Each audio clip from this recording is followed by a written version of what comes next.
Hello, hello, hello. Beware the Ides of March, everyone. Hope you haven't been assassinated by your closest associates today. And of course, it is almost St. Patrick's Day, so I'll get the hat on. I don't have any green shirts that I can wear that don't mess with the stream. They've all got patterns on, which the stream really hates. How's everyone doing? Did everyone celebrate Pi Day yesterday? Here in Romania, well, the Moldovans, one of Europe's premier pie-making peoples, and they're basically Romanian. Don't let the Moldovans hear that. It's fine if the Romanians hear that because they all think it. And we've got the welcome return of our Irish contingent for this Hibernian edition of the quiz. Cheesecake is a pie. Jessica will back you up on that one. Cheesecake is definitely a pie. So that counts for Pie Day, that for sure. Yeah, we had a whole bunch of Moldovan pies. Lovely. They put all Eastern European classics in there. You get goat cheese pies, you get potato pies, sauerkraut pies. Lovely. Great stuff. Pork pies, different from a Melton Mowbray pork pie. British pie fans, it's more like a sausage roll. A Moldovan pork pie. It's like a pork strudel. All right. Well, good to see we've got a few of our regular teams in this evening. While we're waiting for everyone else to get on the stream and get their team names entered, why don't we have a look at some of the rounds we've got coming up? Some of them St. Patrick's Day themed, some of them other things that I've mentioned, Pi Day and the Ides of March. Yeah, let's take a look. All right, so first up, round one is general knowledge as usual. Then round two, ice pie. See, Pie Day, we've got it in there. We're having a pie round. Round three, Pat Attack. So St. Patrick's Day. Jessica really went to town on this graphic. Very scared looking dog. She giggles every time she sees it. A pat of butter. They're patting the dog. It kind of makes sense. Don't think about it too hard. Dog looks very worried. Round four, rakes of snakes. See, we've even gone for Irishisms in our round titles. Round five, beware the Ides. So this is our Ides of March round. Round six, county matters. Round seven, wouldn't be St. Patrick's Day without a round of Guinness. And finally, round eight, general knowledge. So as usual, final round of the evening is a general knowledge round.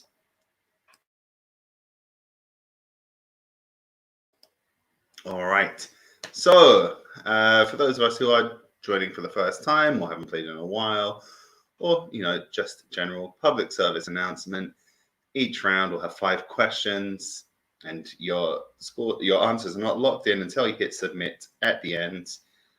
So you are free to go back and confer with your teammates, reshuffle your answers up until you hit submit. Don't take too long. We rarely have to tell people like you're taking way too long. In general, it's we've looked, it's pretty consistent that there's about 3 minutes between the first and last sets of answers being submitted usually. Oh yeah, Cleo's here. Good to have you in. So yeah, everyone's getting in. That's good. So yeah, you got a few minutes to get your answers in, and yeah, hit submit. Don't forget to hit submit. Use the same name each time. Now, since we've introduced RSpot, it is especially important that you spell the name the same each time, because otherwise he gets very confused. Obviously, Jessica does double check everything. but the more that our spot can do, then the more different things Jessica can do. All right. I don't think I'm going to wear this hat for the whole stream. It's quite warm. I just wanted to get into the spirit of it for the beginning. But of course, I will be having Guinness as my on-stream beer. Woo! Whoa, fizz on that guy.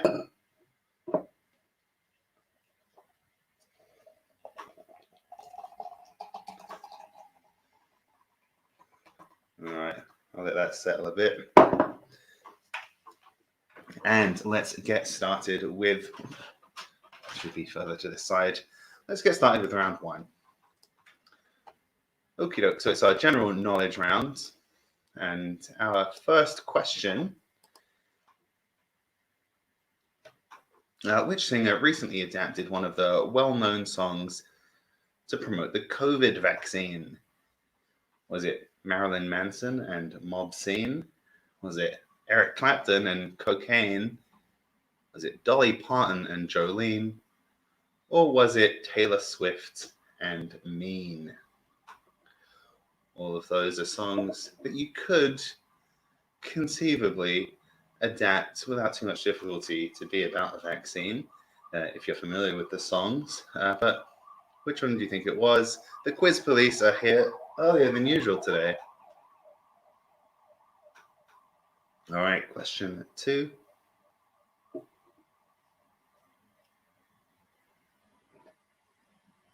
All right. So there was an unusual sighting of what animal rarely spotted in Ireland yesterday, which seemed to have arrived just in time for St. Patrick's Day. A wild boar, a flamingo, a walrus, or a whale shark. So all of those animals rarely spotted in Ireland, but which one was spotted just this weekend? All right, question 3. What naturally occurring substance was used as bandages in ancient Greece? Was that spiderwebs, sheep intestines, moss, or seaweed?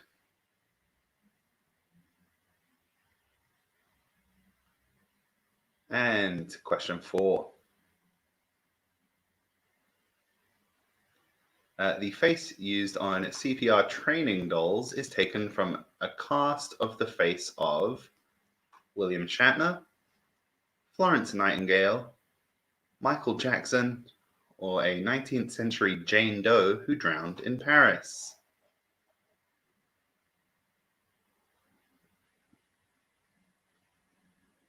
And last one, number 5, final question of the round. Measurements taken in the early 21st century showed that the longitudinal width of Jupiter's Great Red Spot had doubled, increased by about 50%, shrunk by about half, or shrunk by about 90%. So in about a 100-year span,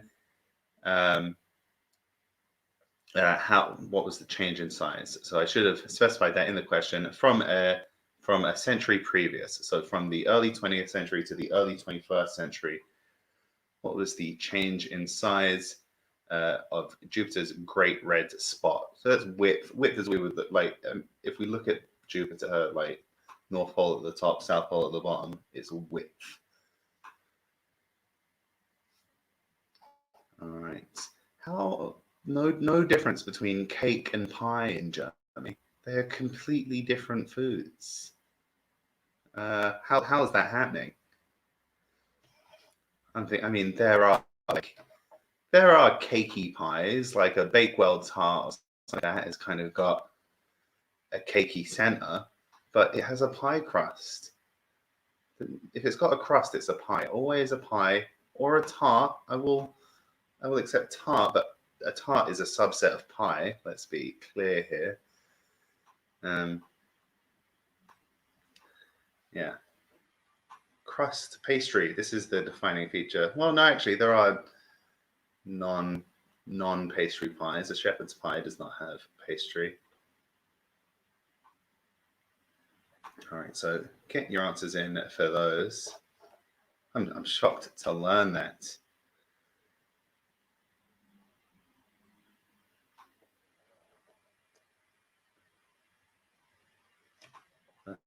Yes, some.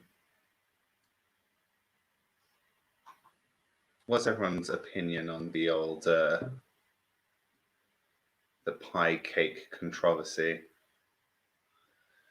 It's frankly difficult to find a proper Guinness in the Netherlands. I mean, yeah.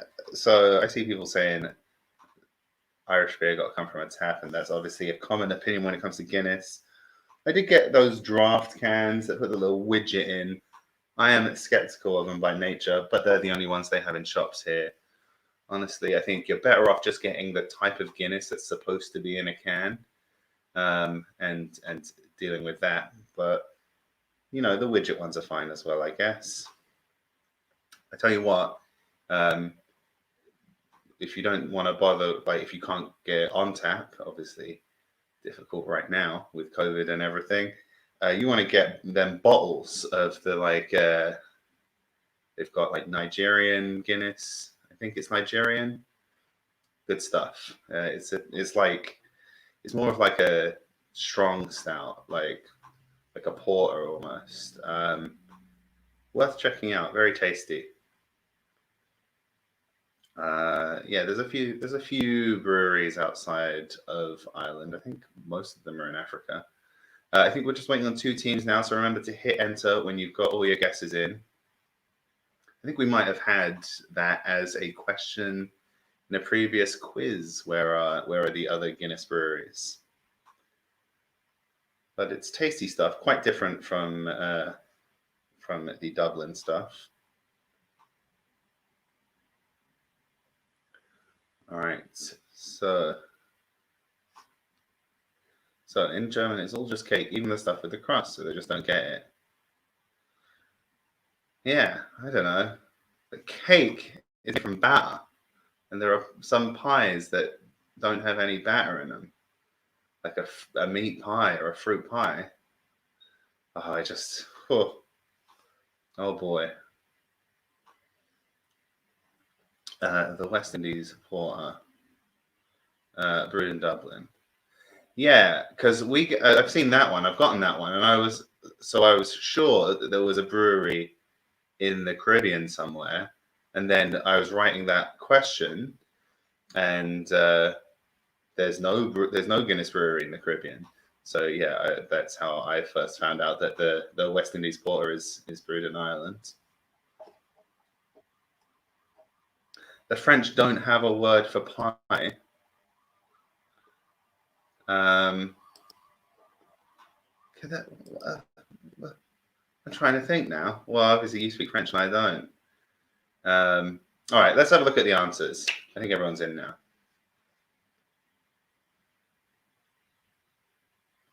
So, question 1: which singer recently adapted one of the well-known songs to promote the COVID vaccine? Vaccine, vaccine, vaccine, vaccine. And how you can have that stuck in your head for the rest of the evening. It was Dolly Parton. Weirdly enunciating the second syllable of her surname there. All right, then it was a walrus. That's a picture of the actual walrus that washed up in County Kerry. Yeah, it was thought to have fallen asleep on an iceberg and drifted away. It had been a big night on the cans beforehand. I mean, we've all been there, right? It's like falling asleep on the tube.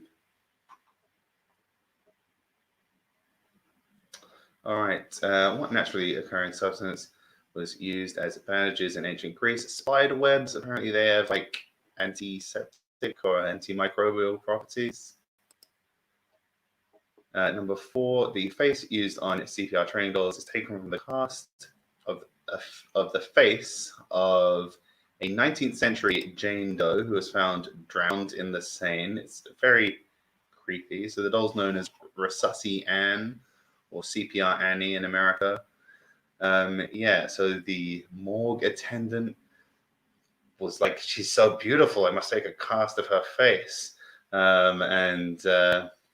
Yeah, she became a beauty icon in Europe in the following years. She was probably only in her teens. But yeah, her identity was never known. The other options there, William Shatner's face, of course, became the mask in the slasher franchise Halloween. And Michael Jackson's connection is that the line "Annie, are you okay?" in Smooth Criminal supposedly refers to CPR Annie, the CPR doll. And last one, the Great Red Spot. So it's a huge storm on the surface of Jupiter. It's reduced in width by about half. It's about half the size as it was 100 years ago. It's still about twice the size of Earth. And other like large storms have formed and dissipated. Great Red Spot, unusually persistent, but a large one just to the south of it so they move around. They move around the planet. It doesn't stay in one spot, but they stay at the same latitude. There's like bands of wind that encircle the planet. So in the band below it, another large spot is in the process of forming. All right. So let's see how everyone did on the first round. Wow, people getting heated on the whole cake versus pie thing. I like both. I do prefer pie. It's just a more versatile food stuff. Obviously, you can have a steak and kidney pie. You can't have a steak and kidney cake. Let's have. I didn't spill a drink. I got a few drops. Okay, pretty good scoring round. And the Van Goghs had a perfect round, a perfect first round. That usually bodes well. Pine Tree Inc. just 1 point back with 4. Drive the Nail, Woking Massive tied on 3. And Butts, Corn Max, and the Chapstags all tied on 2. So plenty teams in. All teams we've had in before, which is nice to see. And let's Pine Tree we usually see on the Thursday quiz, but nice to have them in for Monday. And let's move on to round 2.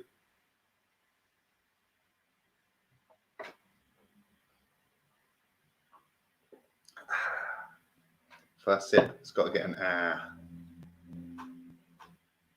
All right, well, you better do something about that. Make it fair for everyone else. Get steaming. So, round 2, I spy.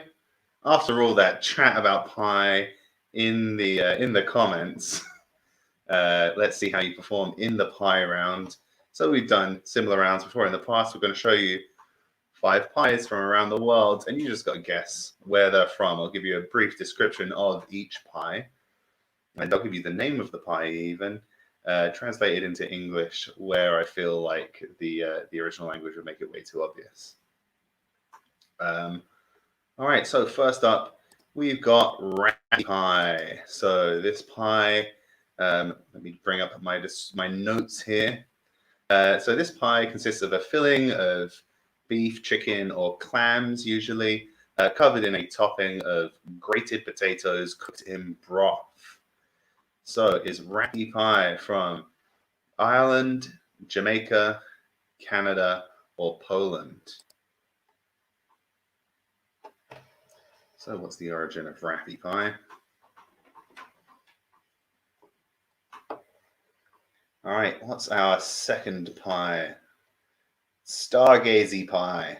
So this pie consists of a short crust lid decorated with sardine heads, covering a filling of skinned and boned sardines with egg and potatoes. So it's not just whole sardines in there. Those are just for decoration. But there is sardine in the pie with egg and potatoes. And is this Stargazy pie from the UK, Norway, China, or Japan? All right, next up, we've got sugar pie. That's what producer Jessica calls me.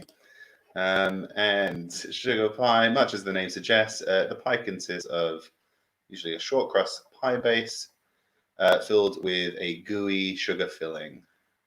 Is that from Cuba, Belgium, Australia, or South Africa? All right, our fourth pie. Pastilla or Bastilla. So you can P it or B it. This pie is encased in a thin and flaky phyllo-like pastry, traditionally filled with spiced meats that can include pigeon, chicken, or seafood, and it's often dusted with sugar and cinnamon. So kind of sweet and savory. And does the pastilla come from Portugal, Mexico, Italy, or Morocco?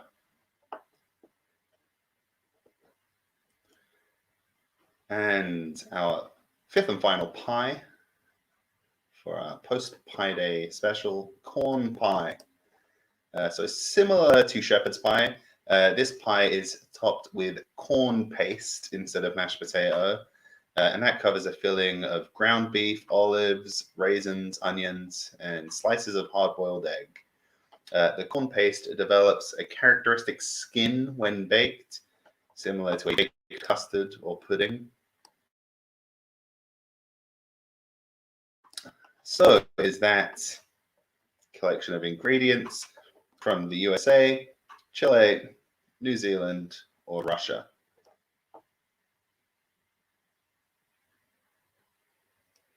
Oh, pie themed world trip. We were thinking about doing a cabbage roll themed tour of Europe, but unfortunately COVID put paid to that. Also, difficult to get vegetarian cabbage rolls, it turns out. But it's very interesting.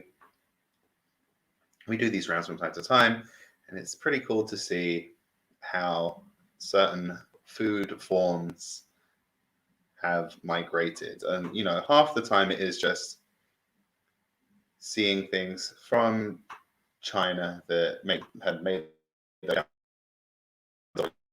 first one. The first one was called Rappy Pie. It consists of a filling that can be beef, chicken, or clams usually, and it's covered in a topping of grated potatoes cooked in broth. So again, kind of shepherd's pie adjacent in that it's a protein filling with a potatoey top, but they're not mashed. They are kind of grated and boiled, sort of. I think more of a sloppy consistency than a fluffy consistency.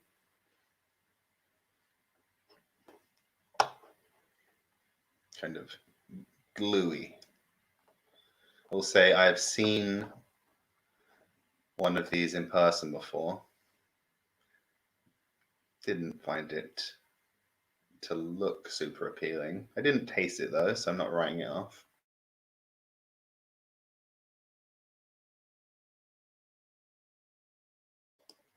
All right, so get your pie guesses in. Now, in the whole pie debate that was carrying on in the previous round, I am team pie if I have to choose, and steak and kidney is my guy. Steak and kidney pudding, which again I consider to be like pie adjacent, over just a classic short crust steak and kidney pie. If I had my choice, it'd be steak and kidney pudding, plenty of gravy. Can't go wrong with a Melton Mowbray pork pie though.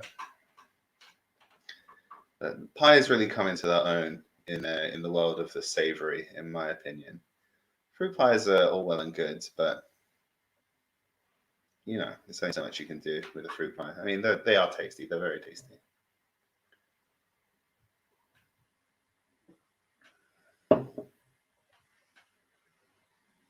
That's true. No choice required. But sometimes you just gotta pit two beloved things against one another. Pie for dinner, cake for dessert. Yeah, that's it. If you go with the savory pie, you can have both.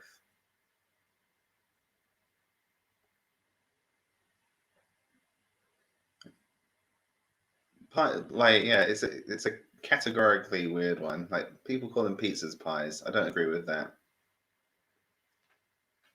All right, so we've got our answers for round two. Let's have a look.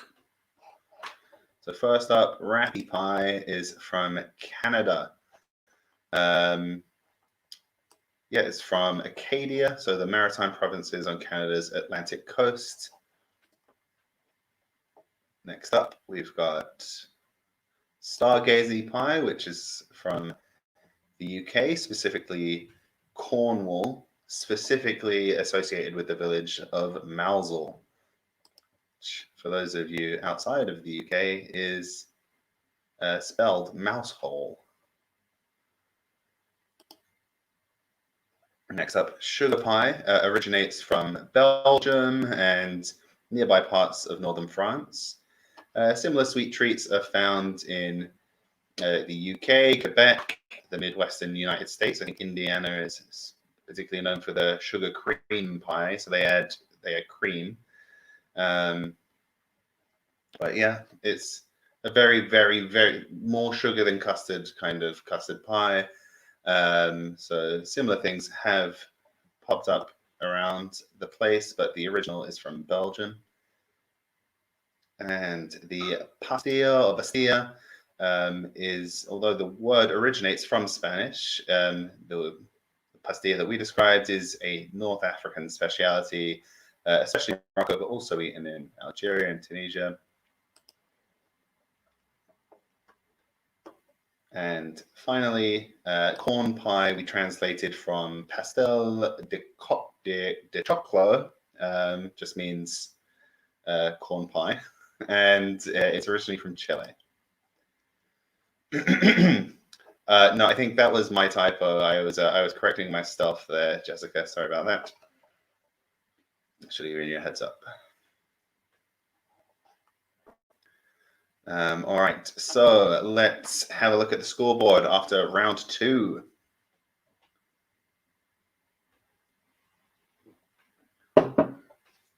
See if the Van Goghs have kept their lead, or if some pie knowledge has helped someone else climb the table. They are still in the lead. It's now a 2-point lead. Pine Tree, just they're sitting pretty in second place there, 6 points. And there's a 3-way tie for third. Woking Massive, Butts, and the Chapstags. Then Drive the Nail on 4. Cormac's Enterprises on 3. Both of them kind of let down by their pie knowledge there. I hope Cormac's got the Stargazy at least. I know you've got the Cornish connections. All right, so let's have a look at round 3.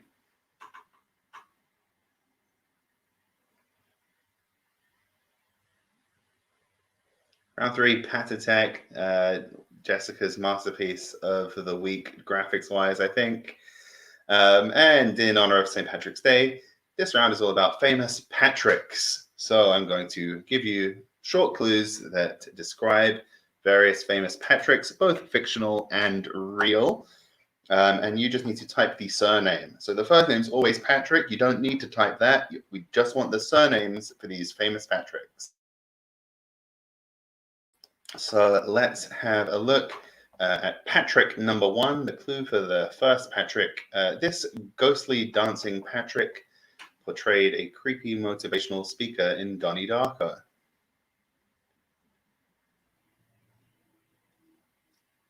So can you think which Patrick that is? And can you just type their surname in? All right, Patrick the Second. This spineless Patrick is so dumb, he must have been living underneath a rock. So, what well-known Patrick are we referring to? And do you know his surname? And can you type it in to the answer field? All right, Patrick number 3. This homicidal Patrick appeared in not 1, but 4 Bret Easton Ellis novels. So type the surname of the Patrick. You don't need to type Patrick, although I think if you really want to type the full name, I think our spot will still be able to handle it. But you just don't need to. Save yourself the thumb strain. All right, then our 4th Patrick. This cannon-armed Patrick quickly established himself as a true chief at his position. All right. So who could that be referring to? And our fifth and final Patrick. This ageless Patrick has lent his gravitas to sci-fi franchises as varied as Star Trek, X-Men, and the Emoji Movie. So we've heard clues for our 5 Patricks. Did you recognize them? Did the clues ring any bells? Do you know who these Patricks are ahead of this St. Patrick's Day? And can you type their surnames in for us?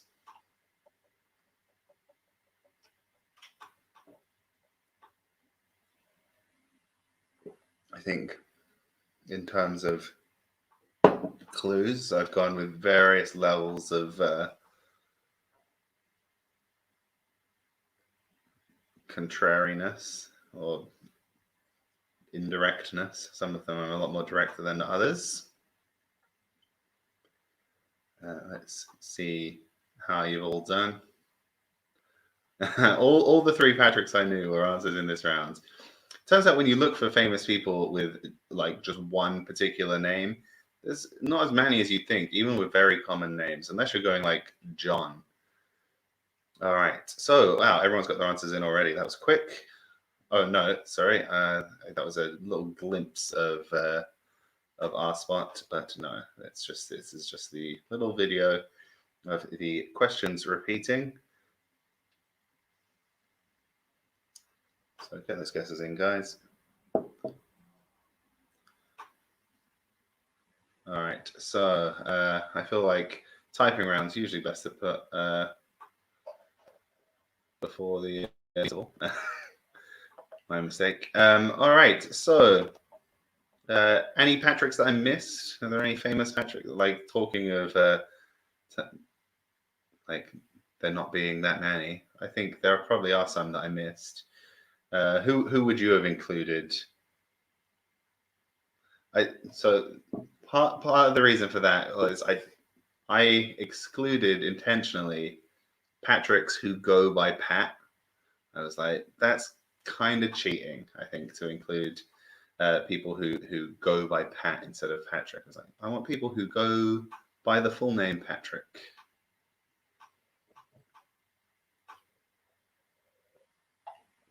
But obviously, that probably did exclude some well-known Patricks. I'm getting real somatic satiation with that name now. All right, so does this appearance of our spot mean that all the answers actually are in? Yes, it does. All right, so first let's reveal our answers. First up was Patrick Swayze. Obviously, we're referring to Ghost, Dirty Dancing, and more directly to Donnie Darko, all of which he featured in. R.I.P. Next up, the spineless Patrick with literally a starfish. Patrick Star from SpongeBob SquarePants lives under a rock. Next up, Patrick Bateman from American Psycho. He also features in like cameo roles in 3 other Bret Easton Ellis novels. Then Patrick Mahomes, the quarterback for the Kansas City Chiefs. And finally, probably the most straightforward clue that I gave, of course, Professor X, Jean-Luc Picard himself, Patrick Stewart. So let's have a look at the scores from that round.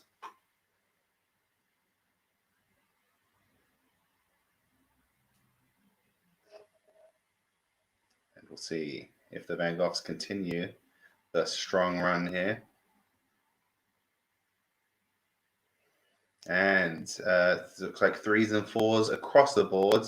The Van Goghs on 11, Pine Tree just 1 point back on 9, and Butts 1 point back from them.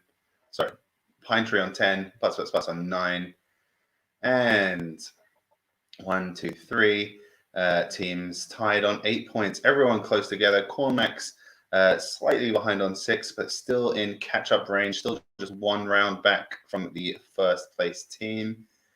So everything to play for, almost at the halfway mark. Good stuff, everyone. And of course, those will all be double-checked by a human eye during the interval, because any typing stuff, we never know if our spot's going to get perfect. But let's have a look at round 4, the final round, before the interval.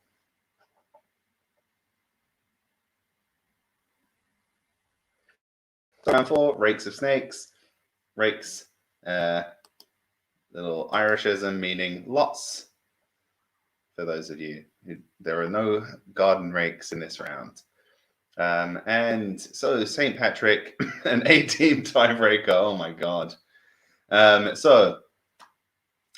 Yeah, St. Patrick drove the snakes out of Ireland. Was Ireland was the impetus behind this one. So it's one of our little 3x3 grids where we give you 9 famous.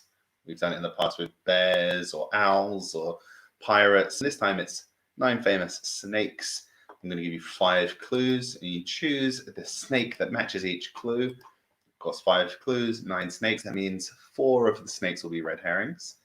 So let's get started. You can see your 3x3 grid, and I'm going to give you your 5 clues. So first up, this snake has been portrayed by Scarlett Johansson, Cate Blanchett, and Sam Elliott. So that's true for only one of those 9 snakes. Can you choose which one it is?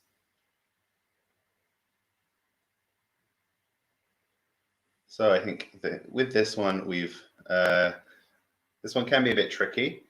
We have you have to select one of them to move forwards. Make sure you only select one, but you can go back and change your answer still before you hit submit. So just be careful with that. And also, because it's a picture round, you're probably going to have to do a capture at the end. But otherwise, anything else to bear in mind? I think we've added the clues now to the questions as well, so you'll be able to reread those during the interval. Question 2: this snake has been used as a symbol of doctors and medicine since ancient Greece.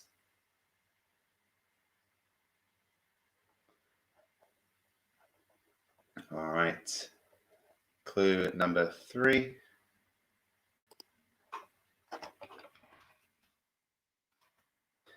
This snake has its origins in the classic arcade game Blockade.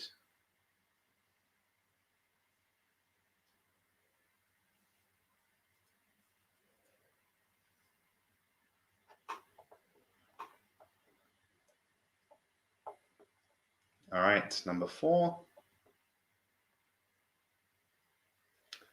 This snake was based on the world serpent of Norse mythology. And our 5th and final snake.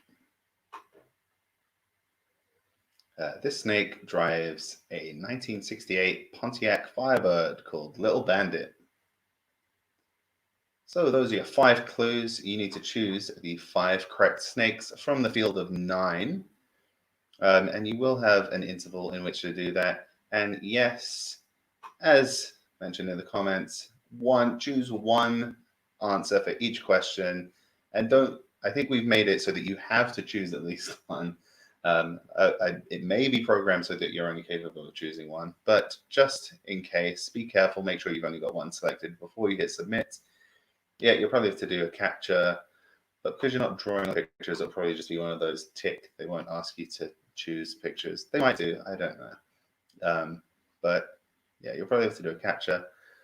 And I think we're just going to have it, because there's no media really. There's no like listening to songs again or anything. It'll be a fairly short interval today.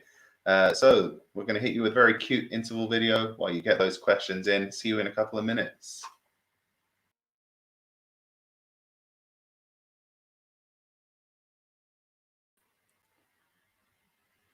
Okay, and we're back. Yeah, short one today, but we figured these selection rounds usually don't take that long.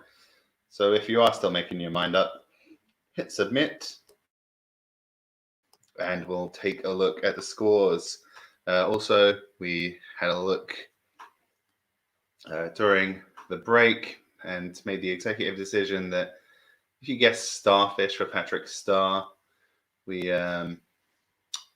gave you the point for that. I think RSpot already would have given you the point because your answer included the word star. So I think the scoreboard will remain unchanged. But just confirming that if you typed in starfish, you get the point. So you're welcome. All right. So let's. We still waiting for anyone? I think just waiting on one. So yeah, hit submit. I think that's butts. And we'll see if things are just as tight as they were before.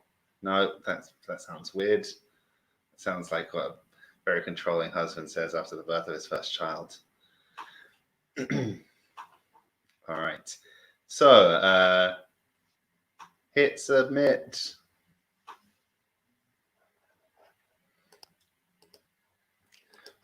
We've made the classic error of distracting everyone with cute puppies. All right, and let's have a look at the answers for this round. So first up, it is Car from Rudyard Kipling's The Jungle Book, who has been portrayed by Scarlett Johansson in the Disney live action remake. Kate Blanchett, who was Car in the kind of weirdly at the same time competing Mowgli, the Legend of the Jungle, competing one, and Sam Elliott from some animated one from the 90s. And that is the rod of Asclepius with one snake that was used as a symbol of doctors and medicine since antiquity. The two snakes on the winged rod, that's the rod of Hermes or Caduceus, which is now often used as a symbol of doctors and medicine, but that's more of a modern development due to people confusing it with the rod of Asclepius. But historically, it was the rod of Asclepius was the one and only. It was the Nokia snake, or just like the snake game snake. The first snake game was the arcade game Blockades. So Snake isn't really like a copyrighted game property. It's just kind of a style of game almost. It's had many different incarnations. It's been called Worm. It's been called Blockade, which was the first one. And yeah, that was where it had its origins. All right. Then this snake was based on the world serpent of Norse mythology. It's the Midgard Zolom from Final Fantasy VII. If you spot a little Final Fantasy VII reference in any question, you best believe it's getting used. You know that. You've all been doing this quiz long enough. You know that.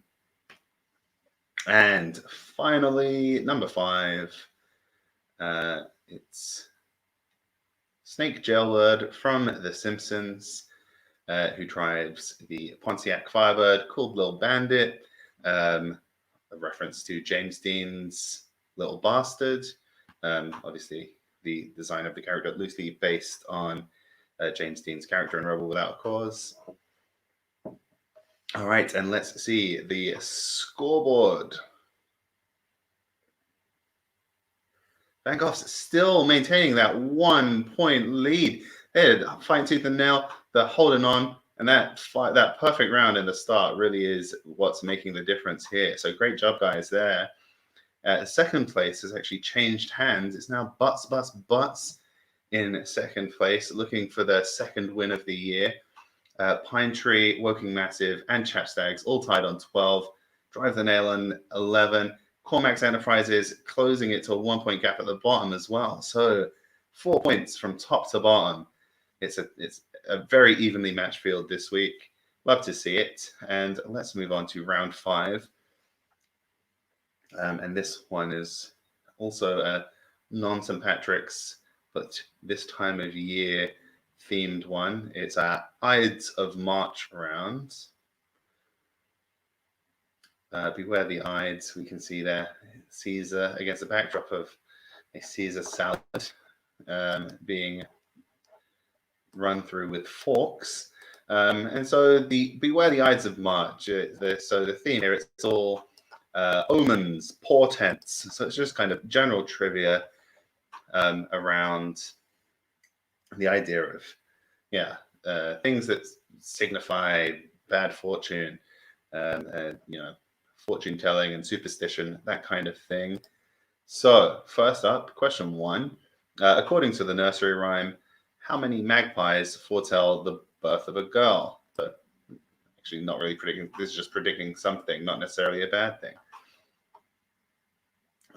This nursery rhyme does have certain numbers of magpies predicting bad things, but some of them are not bad things. But magpie-based fortune telling. All right, our second one. So this is a South American superstition. What fate will befall you if a broom sweeps over the top of your feet?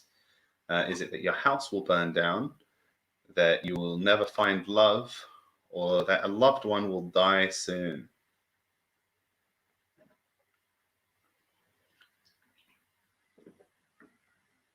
All right. Number three. So this superstition exists in various cultures. When I was researching this round, I found it being mentioned as Caribbean, as Turkish, as Eastern European. An itchy hand can basically tell you what your financial future is going to be.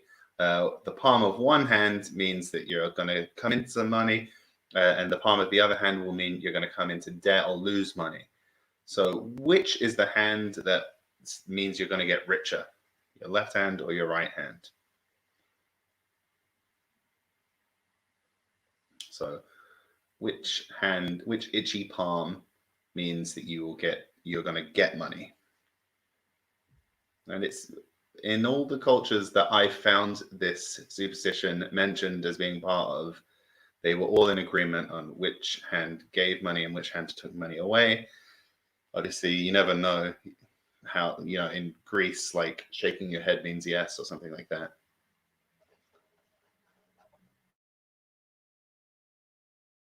All right, let's see. Number 4. In Romanian superstition, what will happen if you let somebody drink the last sip of your drink? Is it that they will die within a year, you will marry them, or they will steal your lover?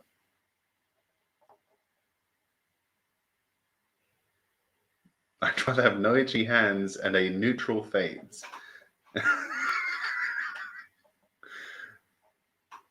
Well, if both hands are itchy, I think it balances out. All right, and last one, question 5. What did Syria ban in 1933 due to a belief that they could cause droughts? Was it yo-yos, pet cats, or umbrellas?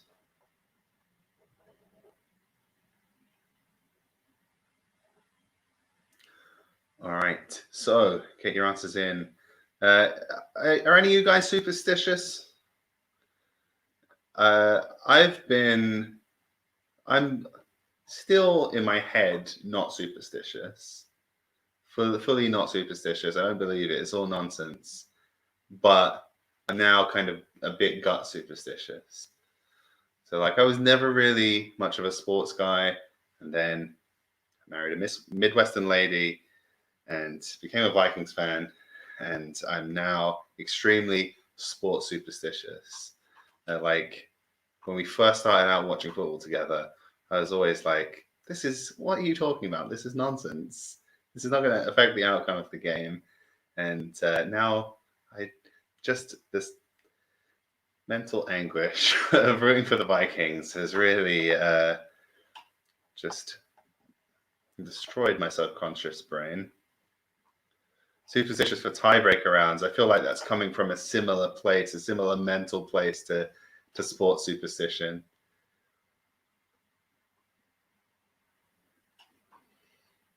Everyone chatting about pets in the chat. Lovely.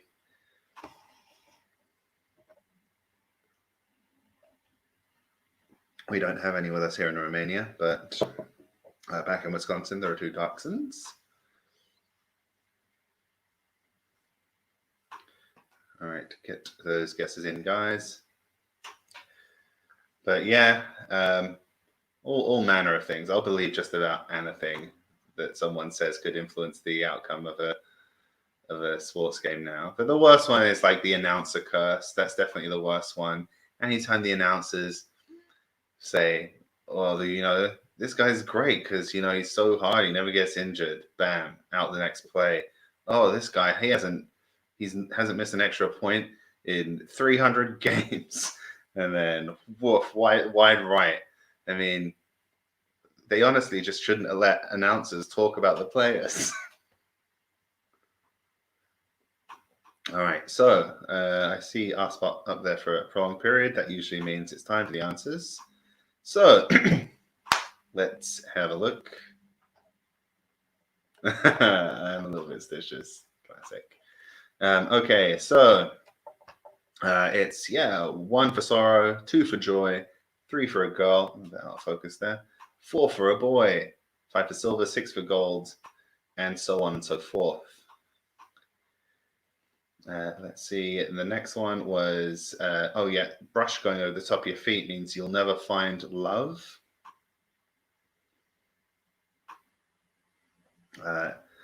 An itchy right hand means you're going to get richer. An itchy right palm, itchy left palm means you're going to find yourself in debt. Number 4, if you want to steal my lover, you got to finish my drink. That's that one there. Yes. Drink-based adultery. And then in Syria in 1933, the yo-yo craze of that year kind of coincided with a drought. And, I think that's the kind of situation where you're willing to give anything a go.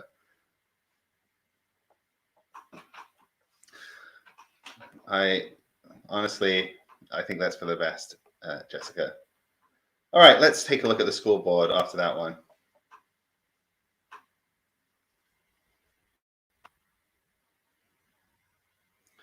Oh, my Lord. Oh, my giddy aunt. Will you look at this scoreboards? I can't believe it. 3 tied at the top there with 16, the Vanguard, Spots, and Woking Massive. Then 2 tied, 1 point back, Pine Tree Inc. and Cormax Enterprises. Then the Chapstags on 14, Drive the Nail on 13. That's 7 teams separated by 3 points. Now, I think it's a few weeks back we had a very close game all rounds that was very exciting, but this is on another level.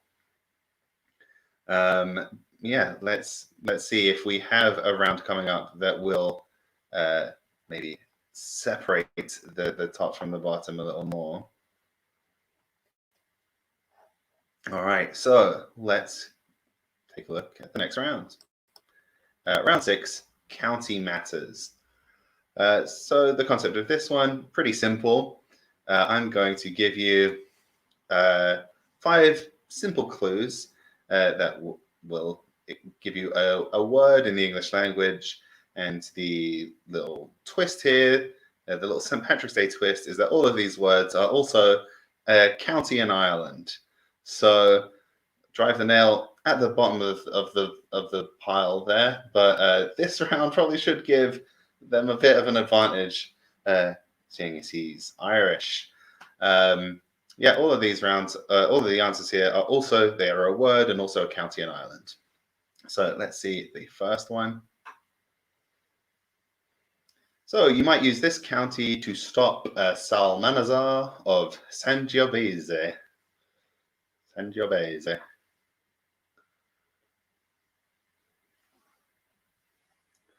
So, what Irish county would satisfy this clue?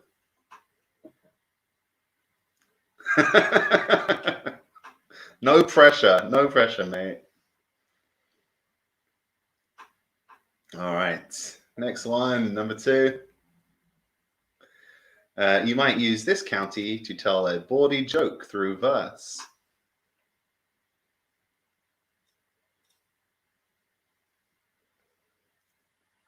All right, number 3. You might use this county to make an egg salad sandwich.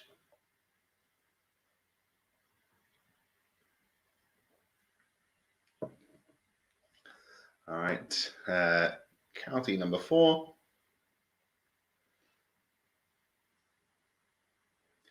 You might find this county playing guitar for Slayer or singing in Atomic Kitten.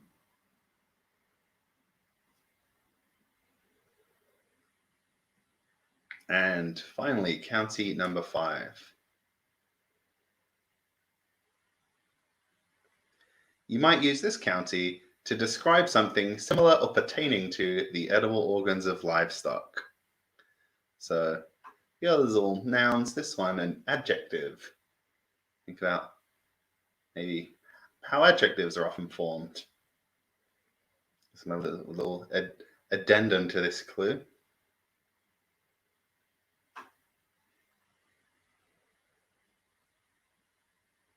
All right, so they're all one-word answers here.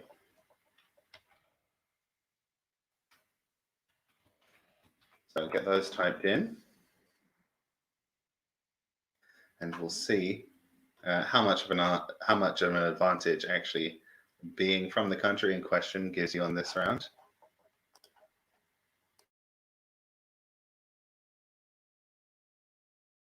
The clues should continue cycling by.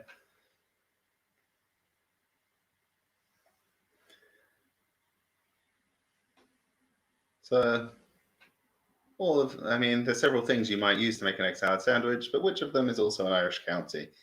That's the thought process you want to be going through here. Yes, Frank means those are the aforementioned Dogsons. Step owner. Does that apply to dogs? Like you're not the biological mother. All right, so get guessing, guys. All right. Let's not get into an argument through through captions, through whatever you call it, tickers.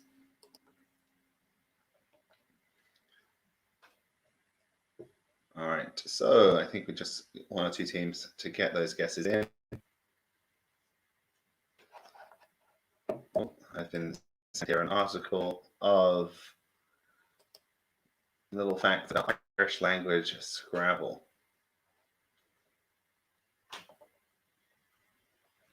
No, wrong one. Wrong link.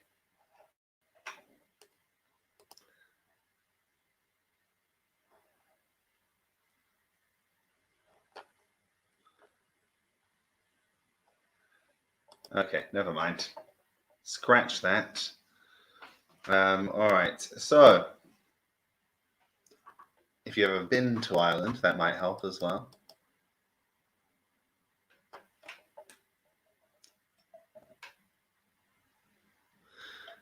Well, yeah, there's that. Obviously, it'd be difficult to give a clue that would work there. It would be doable, but it would be a bit torturous. But yeah, also that might be frowned upon as extra favoritism. All right, so the appearance of us there indicates that everyone's got their answers in. So let's take a look. So a cork, Salamanca is a bottle size. Sangiovese is a variety of wine. So you would stop a bottle of wine with a cork, County Cork. A bawdy rhyme of a certain structure is a limerick, County Limerick.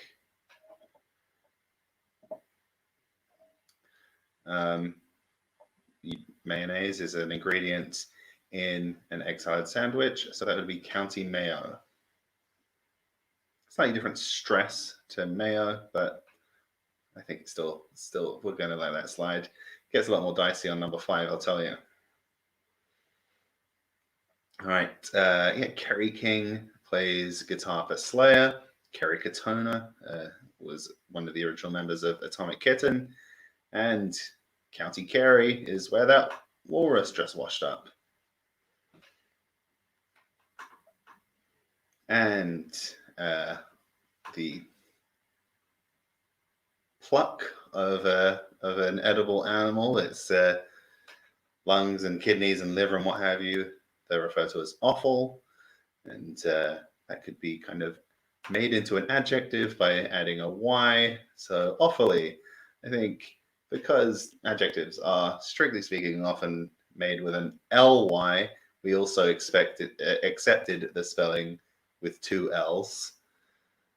But yeah, so the county is spelled with 1 L, but we accepted with 2 L's due to the nature of the clue. That's a good one. Yeah, I wanted to get Claire in because it's where my dad's from, but the only famous Claire I could think of that spells their name the same as the county is Claire Balding, which just no one outside of the UK would have known who that is. I think we needed the Y. I did kind of harp on the whole adjectiviness of it a bit. So sorry about that, but we did accept 1 L or 2 L's. All right, so let's take a look at the scoreboard following that. And it's still a tie in first place. So Cardinal did get 5 there, but it was a strong showing across the board. So Van Gogh's holding on to first place. Woking Massive tied with them, and then Cornmax and Chapstags tied in second. Drive the Nail in with 18, Butts and Pine Tree Inc on 17. Still just 3 points in it. This is nail-bitingly close. Anything could happen between now and the final round. So, I mean, I'd be very shocked if we don't end up using a tiebreaker. So, let's have a look at round number 7.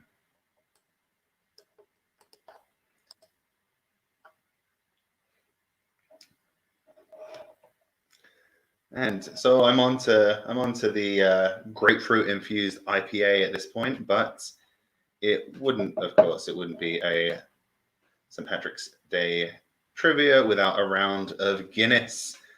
So we've got 5 Guinness World Records, and you're going to match them to the appropriate number associated with that record. So we've got 5 numbers, which we might be able to see now. Yeah, 4, 7, 18, 22, and 29. And you're going to match them to the appropriate world record. So the first one is the shortest adult ever to the nearest inch. So obviously with world records, they're often kind of measured to fractions of units because they're quite competitive and they need to be sure. But all of them, we've rounded them to the nearest whole integer because otherwise this round would be a little ridiculous. So yeah, the shortest adult ever to the nearest inch. Number 2. The most monogamous marriages. To be clear, I don't mean the person who was the most monogamous to their spouse. I mean the person who was married to the most different people without ever committing polygamy. So, yeah, most people to have been married to separately, the hard way. All right. Number 3. The current Legend of Zelda Ocarina of Time any percent speedrun record to the nearest minute.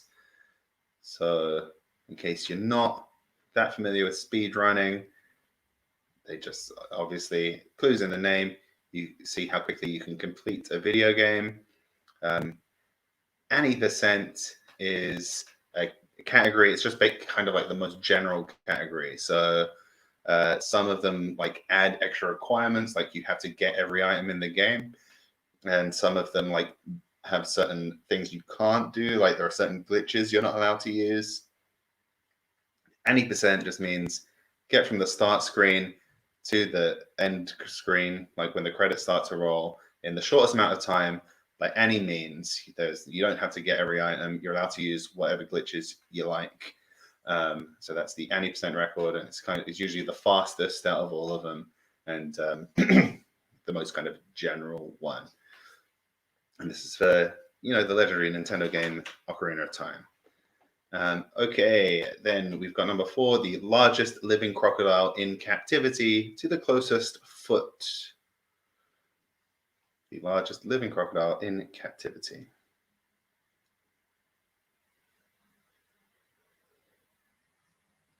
All right, and number 5, the most grape juice extracted with feet only in 2 minutes. So this is, when you see someone stomping on grapes to get grape juice out, usually for the purposes of winemaking.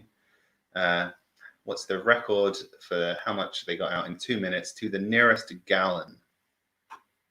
A gallon is about 4 liters for our metric players.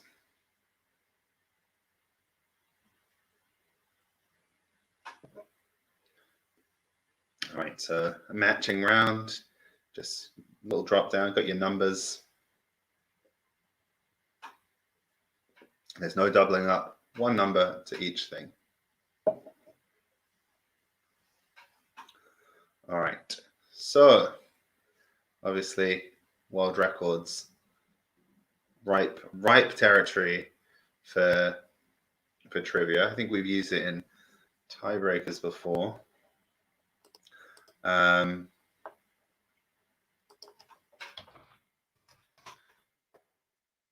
And we won't be using it in this week's tiebreaker, of course, because we've already done a whole round on the Guinness World Records.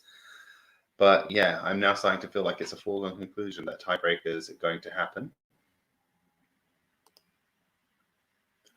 So let's get those answers in for this, guys. Does anyone in the UK, or this may have been on telly in Ireland as well, remember the Guinness World Records TV show that was on in the 90s? I'm just remember Chris Akabusi went from his sprinting career into TV presenting.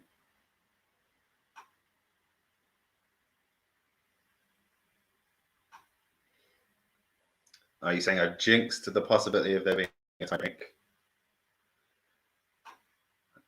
It's obviously always mathematically possible that there won't be. Big old grape stompers. I will say I do have big old grape stompers. I've got massive feet, and they're flat feet as well, which probably would be good for grape stomping. I've seen the lady who holds this record. She's just a lady with normal sized feet. I reckon I could beat her. I should get into the grape stomping game. I feel like it's one of those records that someone holds because no one else was interested in holding it, and they just phoned up Guinness and it's like, does anyone hold a record for grape stomping? They look, no. All right, can you come and watch me stomp some grapes? Okay. And then they don't have a record to beat, so anything you do just gets in the book. There's got to be so many of those records that are like that. All right, I think we're just waiting on one team now, guys. So hit submit if it's you.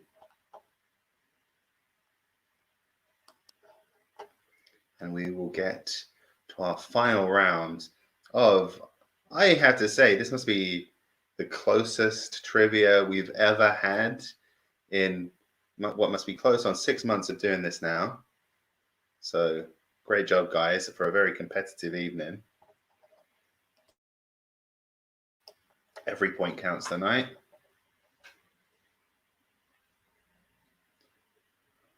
Let's get those answers in, guys. Just one team. All right, and they are ready to go. So first, let's reveal what the answers were, then we'll show the scoreboard. So the shortest adult ever to the nearest inch, that is the answer is 22. So the shortest adult man ever was Chandra Bahadur Dangi of Nepal. He measured in at 21.5 inches, so a little bit shorter even than that. Before being recognized as the world's shortest man at the age of 72, he had never left his remote village. He said he had always wished to travel the world, and he spent the last 3 years of his life visiting dozens of countries before passing away at the age of 75 in American Samoa. All right, next up, the most monogamous marriages. So the person with the most monogamous marriages was California native and Baptist minister Glyn Wolfe. He was married to 29 women in his life. His longest marriage lasted 11 years, his shortest just 19 days. And his final marriage was to Linda Essex, who is the holder for the female title for most monogamous marriages at 23. She spent a week, she's from Indiana, she spent a week with him in California before heading home. It was just kind of like a publicity stunt marriage. All right, let's have a look at number 3. The current speedrun record for Ocarina of Time is 7 minutes and 9.85 seconds, set 3 months ago by French gamer Amaterasu. It's just a screen name. So speedruns have kind of this weird dynamics. Obviously, they're constantly being improved upon. So Guinness kind of just outsources them to speedrun.com, which they're kind of like officially partnered with. And they have this kind of dynamic where people spend years trying to shave like hundredths of a second off by executing the most frame perfect performance of the fastest known technique. And then someone like discovers a new glitch and they knock off like a minute and a half and the whole process starts again. But yeah, currently 7 minutes, around 7 minutes is where it's at. Then for the largest living crocodile in captivity, Cassius, an Australian saltwater crocodile, currently holds the record. He most recently measured in about half an inch shy of 18 feet long. That was a few years ago, so he may have just on the other side of 18 feet now. And finally, the grape juice, 4 gallons. So Martina Savati of Germany holds the grape juice squishing title. Just under 4.5 gallons of grape juice in 2 minutes through stamping alone. All right, so going in to our final round, let's see how close these scores are.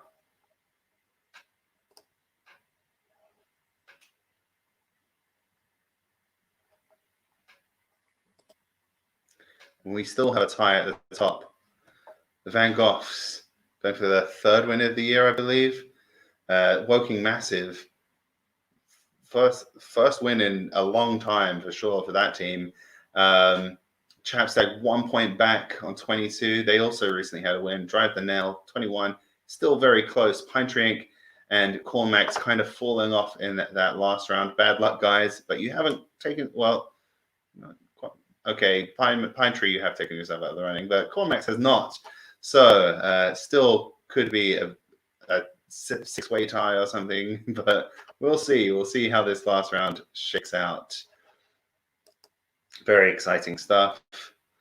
Can't help but root for the ever reliable team from Woking.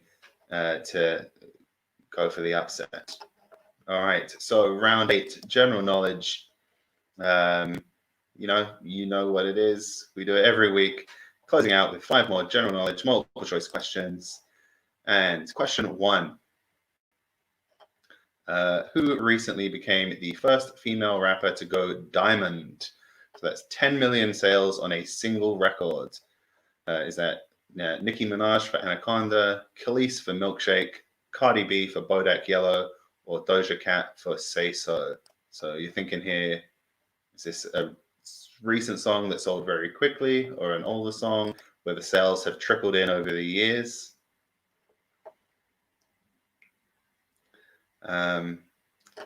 Yeah, that's a decision you got to make for yourselves.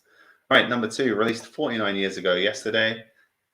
What foodstuff represents death and mortal danger in The Godfather? Is that gabagool, cannoli, olive oil, or oranges? The Godfather was released 49 years ago yesterday, not the foodstuff. All right, let's see. Number 3. What unexpected source was discovered to be disrupting the internet service for a small Welsh village by emitting a burst of electrical interference around 7 a.m. every morning? Was that an old TV, a stone circle, a plane flying overhead at that time each morning, or a lost bomb detonator?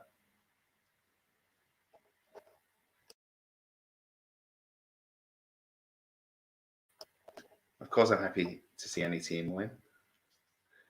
Would love to see the Van Goghs establish themselves as the team to beat of 2021. Oh, yes, I am always just rooting for chaos. But, everyone loves an underdog. All right, so question 4. Who became the most awarded woman in Grammys history last night? Is that Taylor Swift, Beyonce, Madonna, or Adele? And finally, our last question of the evening, question 5 of round 8. As Iceland braces for another eruption, can you remember the name of the volcano which erupted in 2010, causing weeks of travel disruption? Here comes the fun part. Was that Orefayokul, Eyjafjallajökull, Trollhättan, or Thorolfsfell? So, who remembers that news story? And deepest apologies to any Icelandic viewers for butchering your, I'm sure, perfectly pronounceable language.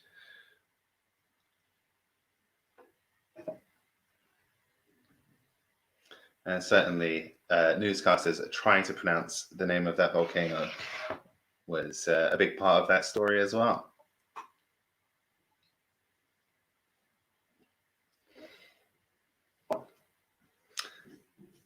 And it seems like at this rate, our closest quiz to date might also be our fastest. I think we didn't have a media round this week, so it does speed things up.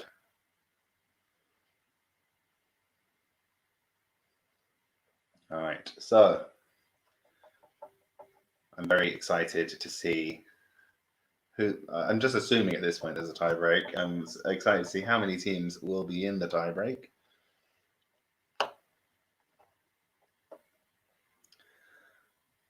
But yeah, it could be almost anyone at this point.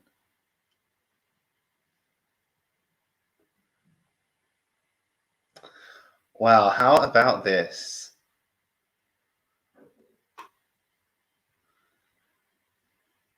That very volcano could have played a vital role in the formation of one of our regular teams, the Van Goghs. We all know and love them. It may have been Kelsey getting stranded in Amsterdam by that Icelandic volcano that love blossomed.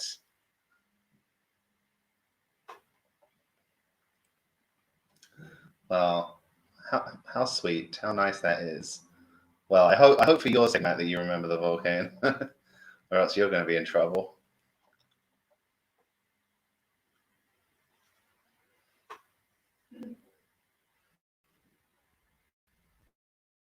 And we are ready to have the answers. First up, it was Bodak Yellow from 2018, Cardi B. So it took a couple of years to go diamond, not as old as some of the other songs we mentioned there. Then 49 years ago today, The Godfather, oranges. Yes, oranges represent. They're seen frequently in the movie. Characters are seen holding oranges, dropping oranges, eating oranges, bathing in orange juice, showing orange futures, and it always precedes death. I may have made a few of those up. Number 3. It was a TV, one of those massive old cathode ray tellies, the ones where you turn it on and it's like boom, and every hair on your body stands up because of the static. Yeah, so some old person in the village still had one of those kicking around. They'd wake up around the same time every morning and turn it on, and would shut down the internet for the whole village, basically, because of the burst of electricity. Then number 4, it was Beyonce breaking records last night. So she overtook bluegrass singer Alison Krauss as the woman with the most Grammys ever, with her 28th win. She's now tied with Quincy Jones for the second most Grammys overall. Taylor Swift also broke a record of her own. She became the first woman to win Album of the Year on 3 separate occasions. All right. And the last question, let's see if I can get maybe a little text-to-speech going on here. I don't know if that's audible. I'm going to hold the mic up to my computer speakers.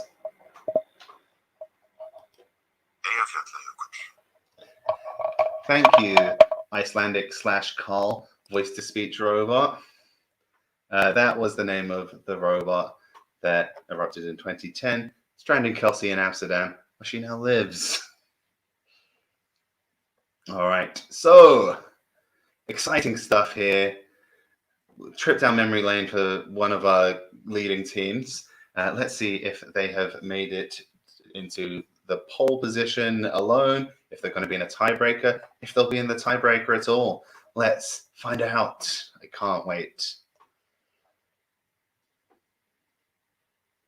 So our final scoreboard of the evening, drum roll. And it's a tie break. And it's the Van Goghs, but it's not Woking Massive, it's the Chapstags. What a twist. All right. So that means there will be a tie-break question tonight. And I believe in the Chapstags' first ever victory was also in a tie-break with the Van Goghs. So our question for the tie-break is... Sorry, Jessica.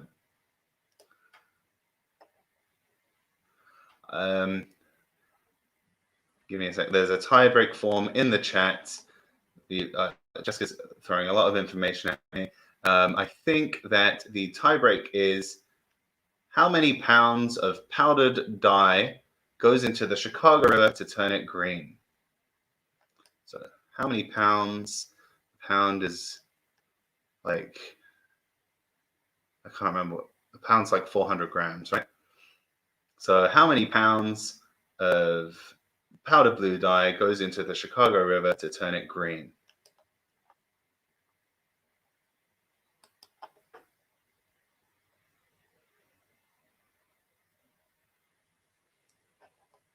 So get those guesses in. Yes, 1 pound is 450-ish grams.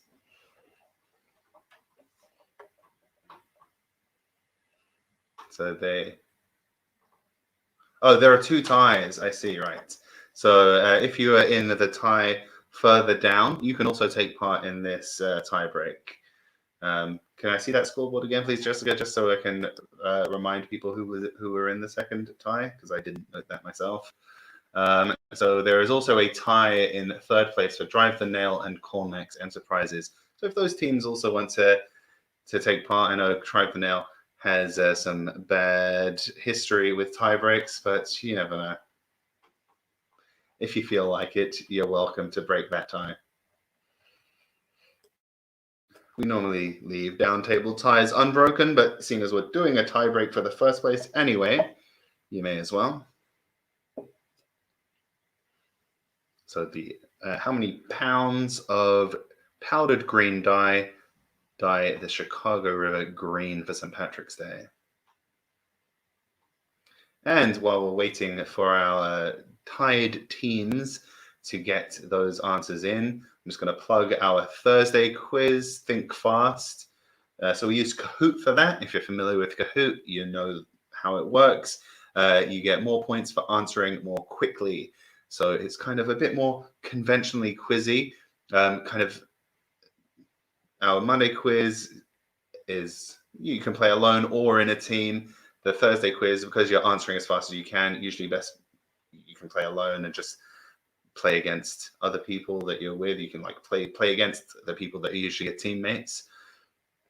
And it's free to play. It's a lot quicker than the Monday quiz. It's about half an hour usually. It's on a bit earlier.